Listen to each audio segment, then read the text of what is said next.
हर technical trader के पास दो super power है।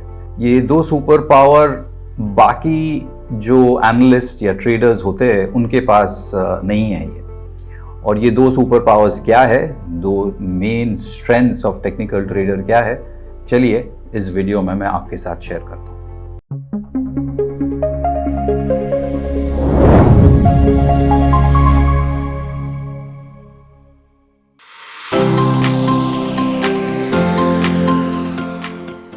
अब ये दो जो सुपर पावर्स के बारे में मैं आपको बताने जा रहा हूँ, उसमें से जो पहला वाला है वो समझाने के लिए मुझे आपको थोड़ा सा मेरे करियर में लेके जाना पड़ेगा पीछे। 2007 अक्टूबर में मुझे एक ब्रेक मिला। I joined ICICI securities institution desk as a technical researcher. अब ये ब्रेक बहुत इम्पॉर्टेंट था मेरे करियर के लिए। मेरे करियर में ये ब्रेकआउट इसीलिए था क्योंकि मेरे करियर में पहली दफ़ा मुझे इंस्टीट्यूशंस का एक एक्सपोजर मिला। मतलब इसके पहले मैं जो भी काम करता था, रिसर्च करता था, क्लाइंटों के साथ बात करता था, वो सारे के सारे रिटेल, HNI या अल्ट्रा HNI में थे।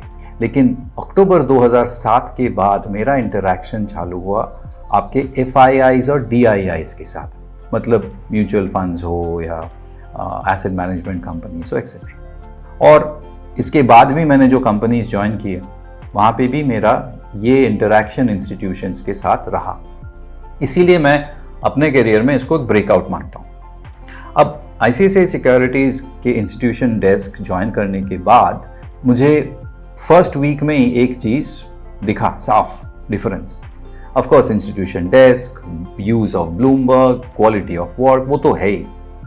लेकिन मैंने एक चीज़ नोटिस किया कि टेक्निकल रिसर्च का जो टीम है, मैं और मेरे सीनियर 2 जन थे, हम लोग 3 जन ही थे मेनली। लेकिन उस फ्लोर के उस तरफ जो फंडामेंटल रिसर्च टीम थे वहाँ पे 30-40 या प्रॉब्ली उससे भी ज़्यादा लोग थे।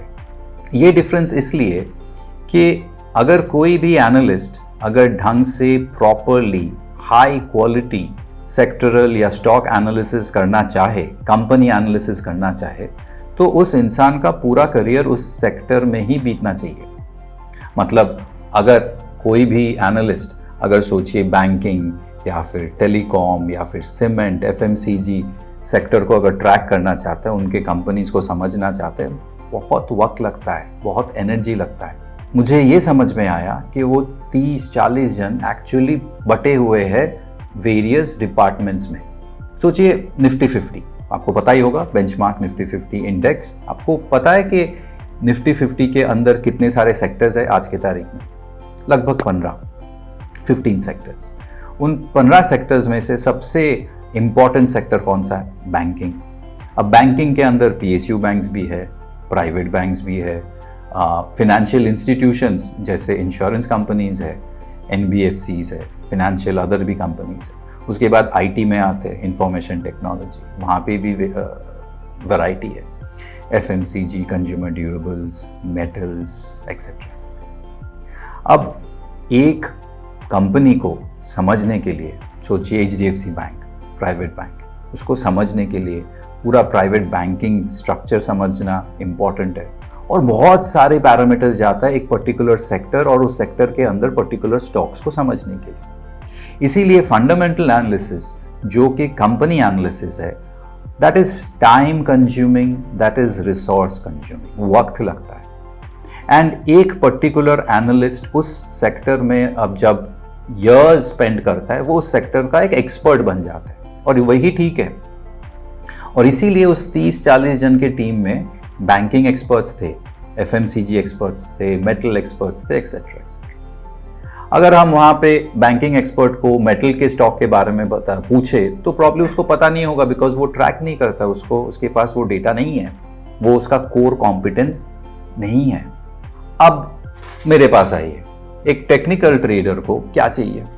आपको याद होगा कि इसी प्लेलिस्ट में जो पहला आई थिंक वीडियो था, मैंने आपको प्राइस और टाइम बताया था, 2 डायमेंशनल चार्ट। अब ये चार्ट तो कोई भी किसी भी चीज़ का हो सकता है, निफ्टी का हो सकता है, बैंकिंग स्टॉक्स हो सकता है, HDFC bank, SBI, Hindustan Unilever, ITC हो सकता है। क्या मुझे हिंदुस्तान यूनिलीवर या ITC का चार्ट एनालाइज करने के लिए अलग से कुछ सीखना पड़ेगा, सीखना चाहिए? नहीं। मैं अगर प्राइस एनालिसिस सीख लेता हूँ, टेक्निकल एनालिसिस जो सब्जेक्ट है उसको अगर ढंग से समझ लेता हूँ, तो क्या मैं कोई भी सेक्टर एनालाइज कर पाऊंगा? यस। क्या मैं कोई भी एसेट क्लास एनालाइज कर पाऊंगा? बिल्कुल। अभी तो हम लोग सिर्फ इक्विटी का बात कर रहे हैं, स्टॉक मार्केट का बात कर रहे हैं, शेयर मार्केट का बात कर रहे हैं। कमोडिटीज, क्या गोल्ड का चार्ट एनालाइज करने के लिए मुझे कुछ और जानना सीखना जरूरी है? नो। क्या डॉलर ट्रेड करने के लिए, क्या क्रिप्टो ट्रेड करने के लिए? The answer is no. आप अगर प्राइस, भाव को ठीक से एनालाइज कर पाए टेक्निकल एनालिसिस यूज करके, आप कोई भी चार्ट एनालाइज कर पाएंगे। इसका मतलब मेरे हिसाब से जो पहला biggest strength, super power of a technical trader होता है वो है एनी एसेट क्लास। आप ढंग से कोई भी एसेट क्लास को ट्रैक और ट्रेड कर पाएंगे, उसके लिए आपको अलग से कुछ सीखने का जरूरत नहीं है। अब आते हैं सुपर पावर नंबर 2 पे, नंबर 2। अब इसको अगर मुझे एक टर्म देना है तो मैं बोलूंगा सूट योर सेल्फ। चलिए मेरे चार्ट्स पे आइए। ये रहा, देखिए ट्रेडिंग व्यू का स्क्रीन है और यहां पे रिलायंस का चार्ट है। आपको याद होगा 2 डिमेंशनल चार्ट। एक डायमेंशन पे क्या है? प्राइस है, और नीचे का जो एक्सिस है उस पे क्या है? टाइम है। अब मैं आपको पूछता हूं, प्राइस और टाइम, इन दोनों में से क्या कोई भी आपके कंट्रोल या आपके हाथ में है, आपके ग्रिप में है? प्राइस क्या है? नो। प्राइस कौन डिक्टेट करता है? मार्केट प्राइस देता है, आपके हाथ में प्राइस नहीं है। लेकिन टाइम, क्या आप ये टाइम चेंज कर पाएंगे? क्या ये आपके हाथ में है? And the answer is yes. कैसे? देखिए, ये रहा रिलायंस का 1D, मतलब एक दिन का चार्ट। मतलब इसके अंदर जो price open high low close बन रहा है वो एक दिन का है, 1 डे। दिन खत्म, नेक्स्ट डे चालू। ट्रेडिंग व्यू में अगर इस सेक्शन में आप आएंगे तो आपको दिखेगा कि ट्रेडिंग व्यू में वेरियस वेज है जहां से आप टाइम को चेंज कर पाएंगे। You can change in terms of ticks, seconds, minutes, hours and days. और सबसे बाय डिफॉल्ट टाइम पीरियड कौन सा है? डेली है। अगर मैं इसको 1 वीक कर देता हूं तो देखिए यहां पे 1W हो गया, तो ये कैंडल बन गया एक हफ्ते का। मतलब एक हफ्ता खत्म होगा, उसके बाद नया हफ्ता बनेगा। इसको मैं 1M कर दूं तो ये मंथली हो गया, मतलब एक महीने का डेटा। सो डेली से वीकली, वीकली से मंथली, ये बढ़ते जा रहा है। It's getting heavier, larger. Opposite, मैं इसको घटा भी सकता हूं। मैं इसको आवर्स में प्लॉट कर सकता हूं, मिनट्स में प्लॉट कर सकता हूं। मैं 1 घंटे का कैंडल प्लॉट कर सकता हूं, 1 आवर एट अ टाइम। मैं इसको 5 मिनट का प्लॉट कर सकता हूं, 5 मिनट एट अ टाइम। एक एक कैंडल 5 मिनट का है। इसका मतलब हम लोग we can play around with the time. We can decide कि कौन सा टाइम फ्रेम अपने को सिलेक्ट करना है। ये अपने हाथ में है। ये अपना सेकंड सुपर पावर है। अब ये सुपर पावर क्यों है? सुपर पावर इसीलिए है क्योंकि कोई भी, चाहे कोई भी किस्म का ट्रेड, वो टेक्निकल एनालिसिस यूज करके कर पाएगा। मतलब सोचिए आपको इंट्राडे करना है या फिर आपको शॉर्ट टर्म 2, 3, 4, 5 दिन का ट्रेड करना है। क्या आप कंपनी एनालिसिस करके कर पाएंगे? फंडामेंटल्स करके कर पाएंगे? नहीं।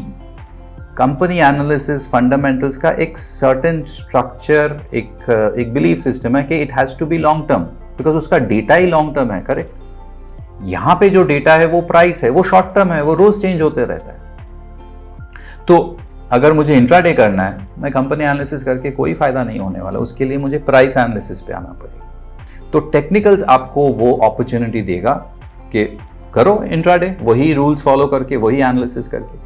इसीलिए कोई इंट्राडे ट्रेडर 5 मिनट का चार्ट एनालाइज करेगा या फिर 15 मिनट का चार्ट एनालाइज करेगा। अब आप बोलोगे इंट्राडे मेरा बस का बात नहीं है, मैं दिन के एंड में एक बार चार्ट देख पाऊंगा, I am a busy person. तो आपके लिए एक काम करो, आप डेली चार्ट खोल लो, end of the day track कर लो। फिर आपका दोस्त बोलेगा कि नहीं नहीं, डेली क्या, मेरे पास उतना वक्त नहीं है, I am a busy person.